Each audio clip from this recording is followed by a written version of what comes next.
Hello everyone, আপনাদের সবাইকে স্বাগত জানাচ্ছি ঘরে বাইরে চ্যানেলের আরো একটা নতুন ভিডিওতে। আমাদের এই নতুন চ্যানেল যারা দেখছেন কিন্তু এখনো সাবস্ক্রাইব করেননি, তাদের সবাইকে বলবো অবশ্যই সাবস্ক্রাইব করে রাখুন। আপনাদের দৈনন্দিন জীবন থেকে শুরু করে আপনাদের আশেপাশে কি ঘটছে প্রত্যেকটা জিনিসের কিন্তু সম্পূর্ণ তথ্য, ডিটেইলড অ্যানালিসিস আমরা গল্পের আকারে আপনাদের কাছে নিয়ে আসবো, যাতে কিনা আপনাদের ওই পুরো ব্যাপারটা ইজিলি বুঝতে সুবিধা হয়।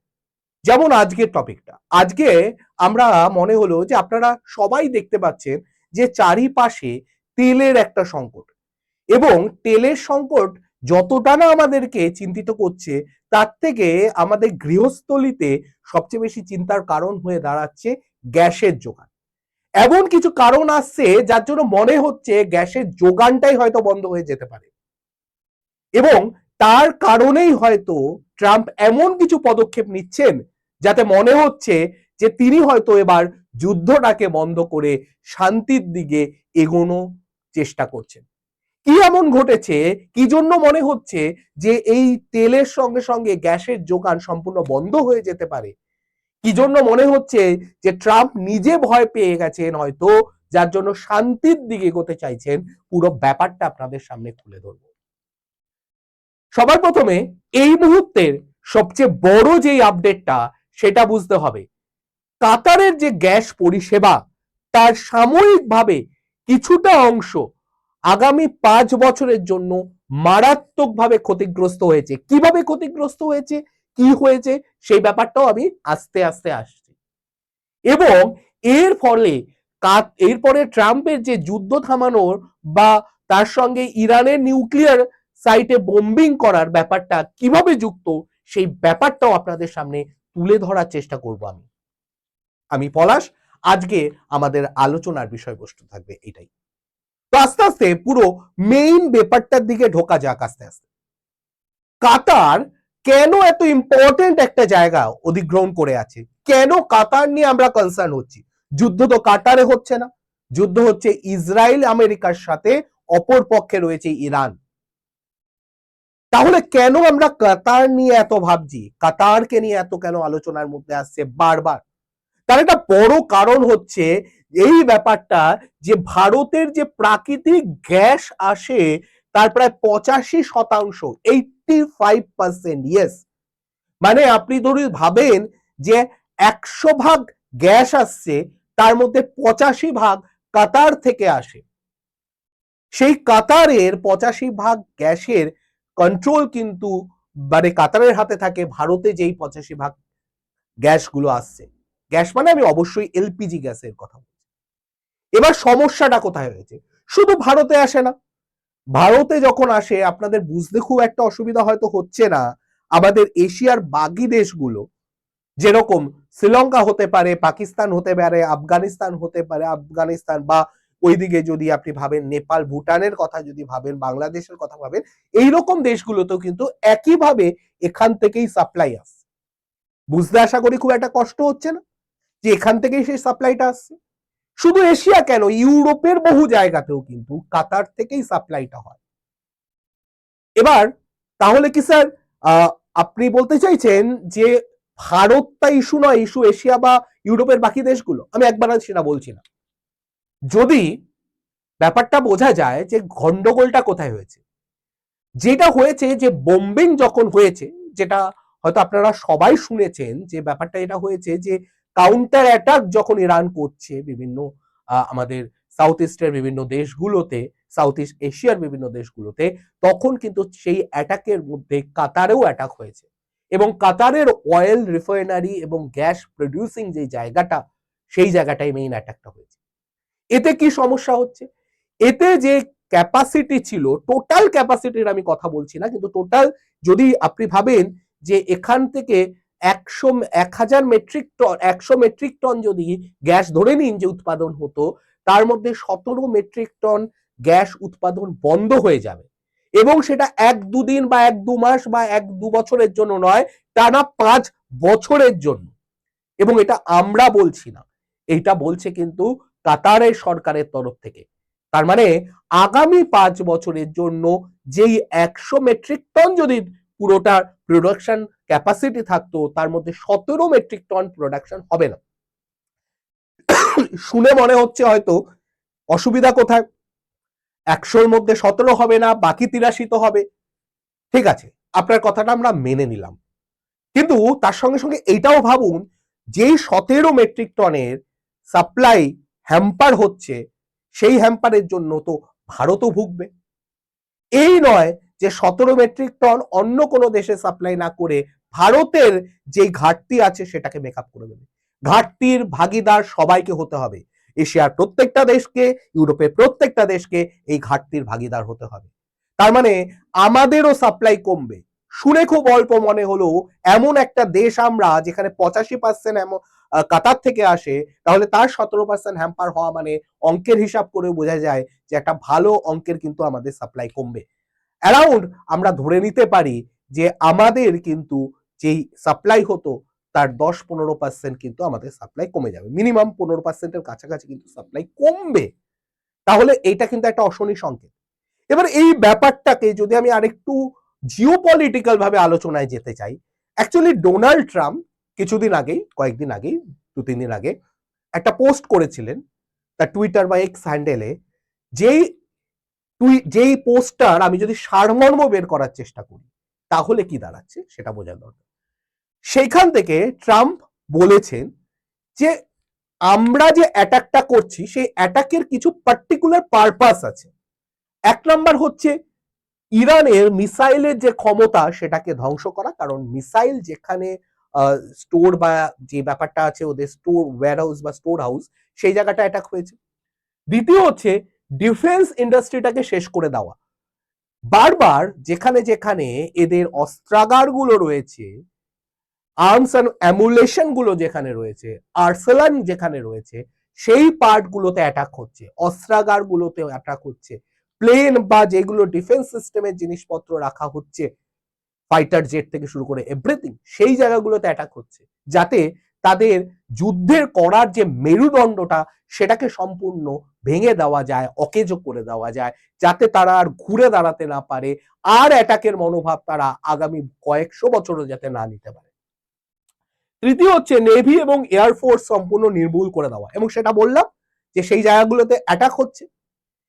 এবং ফোর্থ জিনিসটা খুব মারাত্মক, আপনারা যদি একটু ভালো করে দেখেন, পৃথিবীর যেই দেশগুলোর কাছে অয়েলের ভালো রিজার্ভ আছে তাদের কাছে কিন্তু সাধারণত তেলের রিজার্ভ নেই। তেল বলতে আমি বলতে চাইছি যে তেলের রিজার্ভ বলতে ন্যাচারাল অয়েলের, ক্রুড অয়েলের কথা বলছি, সঙ্গে অবশ্যই গ্যাস বা এই জিনিসগুলো তাদের কাছে কিন্তু নেই সাধারণত। এইটা জিওপলিটিক্যাল কোনো একদিন অন্য সময় আলোচনা করা যাবে, বাট আপনারা যদি একটু খেয়াল করে দেখেন, আমেরিকা এক্সেপশন, তার কারণ আমেরিকায় যে তেলের ব্যাপারটা সেটা একটু অন্য রকম ভাবে এসছে, জীবাশ্ম জনিত কারণে বিভিন্ন রকম ভাবে তেল উৎপাদন হয়, আমি সেটাকে আলাদাই আলোচনা করব। বাকি যদি দেখেন সব জায়গায় কিন্তু এই জিনিসটা, এই প্যাটার্নটা আপনারা লক্ষ্য করতে পারবেন। ইরানও কিন্তু তার অন্যথা নয়, ইরানেও কিন্তু এই জিনিসটা নেই। তার জন্য ইরান যখন দরকার পড়ে বারবার বলে যে আমরা পাকিস্তানের থেকে হেল্প নেব। কেন? পাকিস্তানের অয়েল রিজার্ভার নেই, কিন্তু তাদের কিন্তু মিসাইল সিস্টেম রয়েছে, নিউক্লিয়ার মিসাইল সিস্টেম রয়েছে, তো সেই জায়গাটায় হেল্প পেতে চায়। তো এই জায়গাটা থেকেও নিউক্লিয়ার ক্ষমতা চিরতরে ব্লক করে দেওয়া, যাতে তারা আর কোনোদিনও অন্য কোথা থেকে সাহায্য না পায়, বা সেই অ্যাটাকের জন্য সেই আমি যদি বলি সেই ইনফ্রাস্ট্রাকচারটা সেটাই তৈরি করতে না পারে। মধ্যপ্রাচ্যে যে মিত্র আছে আমেরিকা, যেমন ইসরায়েল, সৌদি, এদেরকে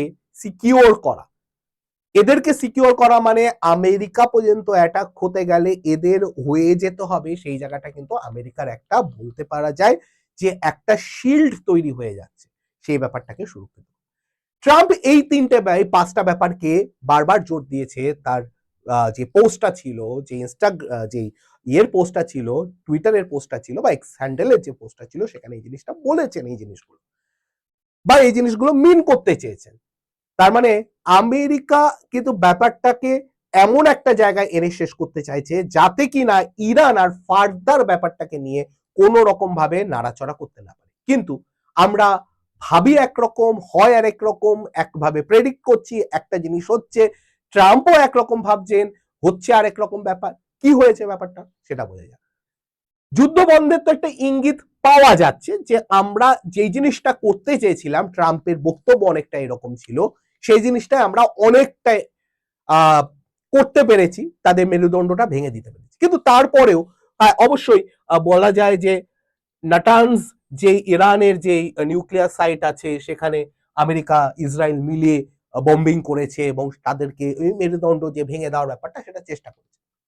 কিন্তু আমি যদি তার সঙ্গে দেখি যে ইরান কি করেছে পাল্টা, সেটাও বোঝা দরকার। ইরান বেন গুরিয়ন এয়ারপোর্ট যেটা ইসরায়েলে, সেখানে কিন্তু হামলা করেছে, ইসরায়েলের ওপর অ্যাটাক করেছে এবং করে পাল্টা অ্যাটাক করে ইরানের মিসাইল হামলায় 5 জন লোককে মেরেছে এবং 3টে প্লেনকে ড্যামেজ করে ফেলেছে। এটা কিন্তু কাউন্টার অ্যাটাক, মানে ভাবা যাচ্ছে ইরানের মেরুদণ্ড যেখানে ভেঙে দেওয়ার কথা ভেবেছে বা ভেঙে দিয়েছে ভেবেছে, সেই জায়গা থেকে এত বড় একটা অ্যাটাক। সঙ্গে ইরানের যে হেডকোয়ার্টার ছিল, ঠিক আছে, ইরাকের যে হেডকোয়ার্টার ছিল, ড্রোন হামলায় আমেরিকার সহযোগী ইন্টেলিজেন্স অফিসারও কিন্তু নিহত হয়েছেন ইরাকের যে হেডকোয়ার্টার সেই জায়গা থেকে। তাহলে ভাবা যাচ্ছে যাকে আমরা ভাবছি তার মেরুদণ্ডটাই ভেঙে দিয়েছি, তাকে উঠে দাঁড়ানোর সুযোগ আর দেব না, সেও কিন্তু পাল্টা হামলায় এত বড় জিনিস করছে। সুতরাং আমাদের একটু ভাবতে হবে ব্যাপারটা, হয়তো যতটা ইজিলি ভাবছি, যতটা এক্সপেক্টেড ওয়েতে ভাবছি, ততটা এক্সপেক্টেড নয়, এটা আনপ্রেডিক্টেবল একটা কিছু হতে চলেছে। তো হতে পারে দুদিন পরে ট্রাম্প যার ভাবনা চিন্তা প্রত্যেক মুহূর্তে পাল্টায়, আজকে রাতে বা কালকে সকালেই নতুন কিছু একটা পোস্ট করে দিল এবং সেখান থেকে পুরো যুদ্ধের মোড় পাল্টে গেল। কারণ ইরান তো থেমে থাকার পাত্র নয়, থেমে তো থাকছে না, অ্যাটাক তো সেও করছে। ঠিক আছে, এবার আমি যদি আরেকটু ব্যাপারটাকে ভাবার চেষ্টা করি, বেসিক্যালি আমাদের একটা জিনিস বুঝতে হবে, কোনো যুদ্ধই আমাদেরকে কোন রকম বড় কিছু কিন্তু পাওয়াতে সাহায্য করে না যাদের হচ্ছে।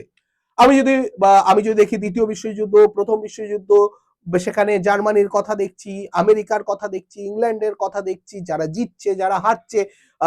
রিসেন্ট পাস্টে যদি দেখি আমাদের রাশিয়া এবং ইউক্রেনের মধ্যে যুদ্ধ দেখি, ক্ষয়ক্ষতি দুই পক্ষের হবে, কেউ জিতবে কেউ হারবে, কিন্তু ক্ষয়ক্ষতি সবার হবে। চেষ্টা করা হবে যে হারছে তার থেকে নিজেদের যে ঘাটতিগুলো, নিজেদের ক্ষয়ক্ষতিগুলো সেটাকে পূরণ করে নেওয়া।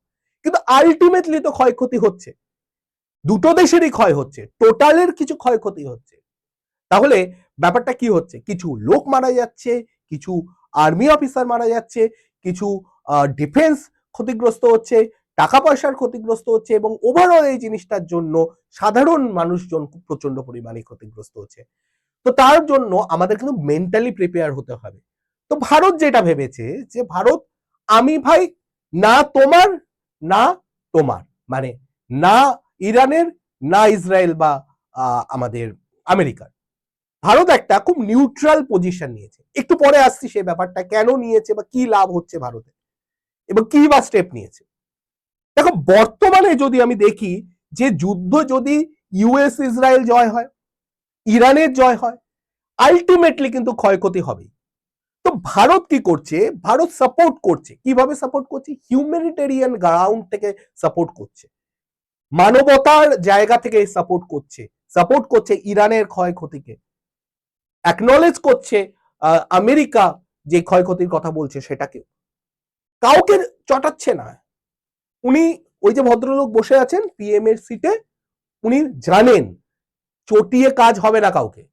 জিও পলিটিক্স, রাজনীতি মানে রাজার নীতি, তার সঙ্গে কূটনীতিও, দুটোকে ব্যালেন্স করে চলতে হবে। আমি দুইজনের ওই সাপের মুখে চুমু খাওয়া ব্যাঙের মুখে চুমু খাওয়া বলে না, অনেকটা ওই রকম ব্যাপার।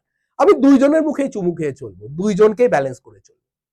এবং দরকার হলে ফিউচারে যেটা দেখা যাবে যে চায়না এবং ইন্ডিয়া দুইজনেই কিন্তু একটা জিনিস বুঝতে পারছে, আমাদের এখানে পলিটিক্সটাকে মারাত্মক মেনটেন করতে হবে, আমাদের এখানে ফিসকাল ব্যাপারগুলো বুঝতে হবে, মনিটারি গেইনের ব্যাপারটা বুঝতে হবে, আমাদের ওই জায়গাটায় হ্যাম্পার যাতে না হয় এই ব্যাপারটা বুঝতে হবে।